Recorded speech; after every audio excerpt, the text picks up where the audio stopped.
Assalamualaikum warahmatullahi wabarakatuh. Selamat pagi pemirsa, seputar info kembali hadir di sela-sela aktivitas Anda. Bersama saya Mutiara Dwi Rahma yang akan menemani Anda beberapa menit ke depan yang pastinya dengan informasi-informasi terbaru terkait mata kuliah teknik reportase dan investigasi. Baik pemirsa, di pertemuan ke-11 pada mata kuliah teknik reportase dan investigasi kali ini kita akan membahas mengenai proposal jurnalisme investigasi kelompok terkait judul, latar belakang juga perencanaan berita investigasi yang diangkat oleh ketiga kelompok tersebut. Di mana sebelum nantinya kita akan turun ke lapangan untuk mengusut tuntas kasus tersebut. Di mana kasus yang diangkat oleh kelompok pertama adalah mengenai misteri oprek batch 3 mengenai motif di balik rekrutmen tambahan DMAU. Adapun kelompok kedua akan mengangkat serta mengusut tuntas mengenai kebiasaan catcalling di dunia kampus serta apa saja tindakan dari pihak kampus terhadap kasus catcalling di Universitas Islam Negeri Sultan Maulana Hasanuddin Banten. Nah, yang kelompok ketiga, mereka akan mengangkat dan membahas kasus eksploitasi anak di balik pengemis dan pengamen di Kota Serang. Baik pemirsa, untuk learning journal kali ini saya hanya akan memaparkan apa saja yang melatar belakangi ketiga kelompok tersebut mengambil judul berita investigasi yang mereka angkat. Pemirsa, berikut pemaparan selengkapnya.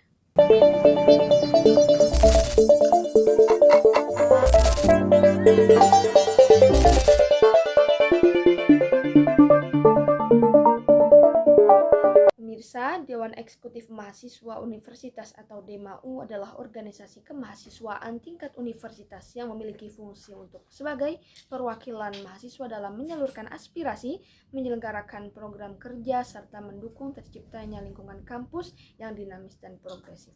Di Universitas Islam Negeri Sultan Maulana Hasanuddin Banten, DMAU berperan sebagai pusat kegiatan mahasiswa yang bertugas untuk merancang, mengordinasikan dan melaksanakan berbagai aktivitas yang tidak hanya bersifat akademik tetapi juga sosial dan kemasyarakatan.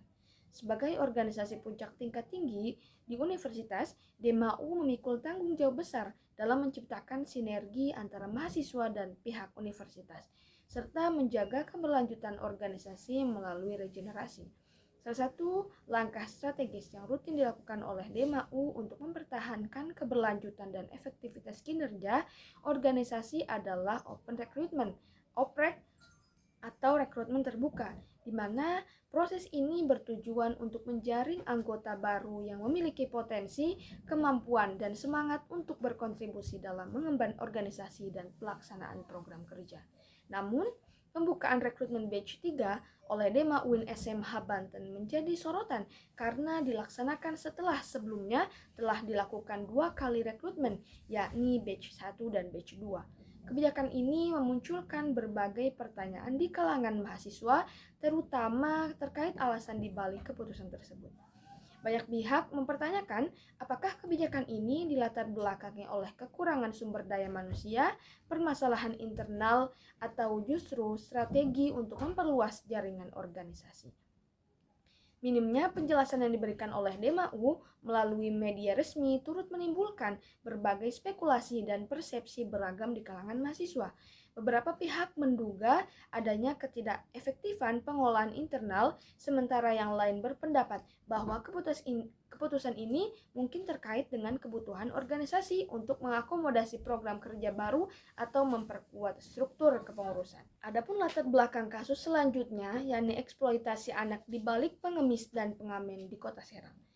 Kota Serang sebagai ibu kota Provinsi Banten mengalami perkembangan yang signifikan dalam berbagai aspek kehidupan. Namun, di balik kemajuan tersebut masih terdapat masalah sosial yang memprihatinkan. Salah satunya adalah maraknya eksploitasi anak dalam kegiatan pengemis dan pengamen. Fenomena ini semakin terlihat di beberapa tempat strategis di Kota Serang, seperti pusat perbelanjaan, persimpangan jalan, dan lokasi-lokasi keramaian lainnya.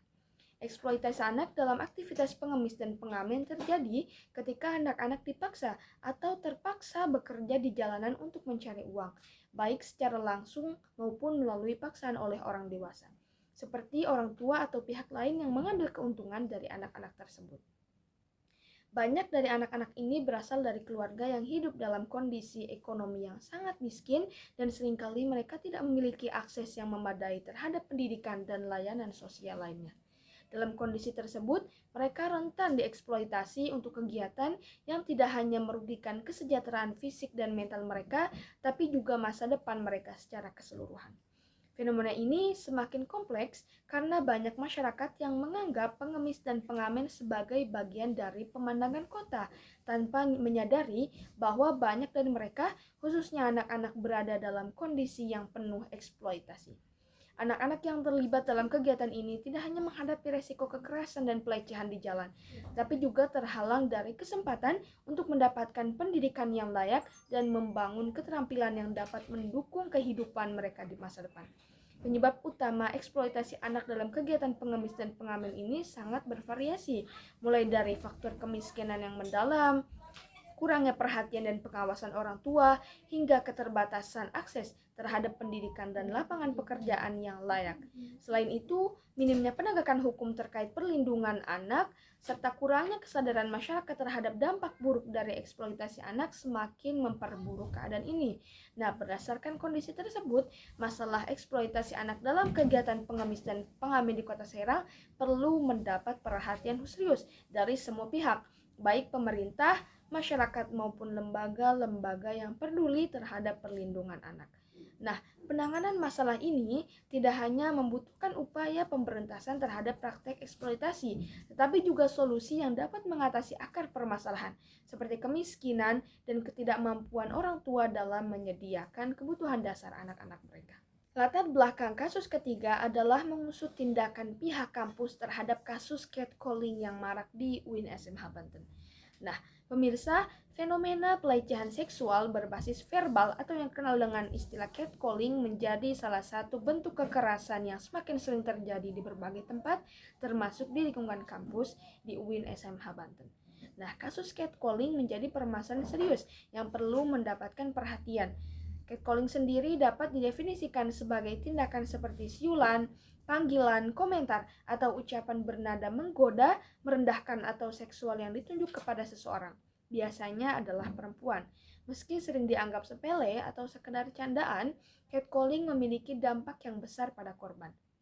Tindakan ini dapat menimbulkan rasa tidak nyaman, cemas, hingga trauma yang berkelanjutan. Korban seringkali merasa terintimidasi, takut, dan kehilangan rasa aman saat beraktivitas di lingkungan kampus. Ironisnya, kampus yang seharusnya menjadi ruang aman dan nyaman untuk belajar justru kerap menjadi tempat terjadinya pelecehan. Sayangnya, banyak kasus catcalling di UIN SMH Banten yang tidak ditangani dengan baik oleh pihak kampus. Tidak hanya regulasi tegas terkait pelecehan seksual, kurangnya saluran pelaporan yang aman, serta minimnya edukasi kepada mahasiswa membuat kasus seperti ini terus terjadi.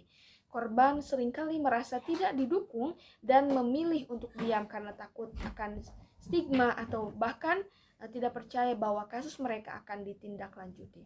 Hal ini membuat pelaku semakin berani dan perilaku catcalling dianggap wajar oleh sebagian pihak. Sebagai institusi pendidikan, kampus seharusnya menjadi ruang yang inklusif di mana setiap individu merasa aman, nyaman, dan dihormati tanpa terkecuali. Dalam kondisi ini, sangat penting bagi pihak kampus untuk segera mengambil tindakan nyata. Edukasi tentang pentingnya menghormati sesama dan mengenali pelecehan seksual harus lebih digencarkan di kalangan mahasiswa. Baik pemirsa, mungkin penjelasan tadi menutup perjumpaan kita pada pagi kali ini. Dalam penutupan berita investigasi ini, kami ingin menegaskan betapa pentingnya transparansi dan akuntabilitas dalam setiap aspek kehidupan kita. Melalui penggalian fakta yang mendalam dan penyajian data yang objektif, kami berharap informasi yang kami sajikan dapat mendorong masyarakat untuk lebih kritis dan aktif dalam menuntut keadilan. Kami berkomitmen untuk terus mengawasi dan melaporkan setiap perkembangan yang terjadi serta memberikan suara bagi mereka yang mungkin tidak terdengar. Saya Mutiara Dwi Rahma beserta staf yang bertugas pamit undur diri dan mengucapkan terima kasih atas kebersamaan Anda. Tetap jadi penonton setia karena saya akan selalu hadir dengan informasi-informasi terkini selama 1 semester. Assalamualaikum warahmatullahi wabarakatuh.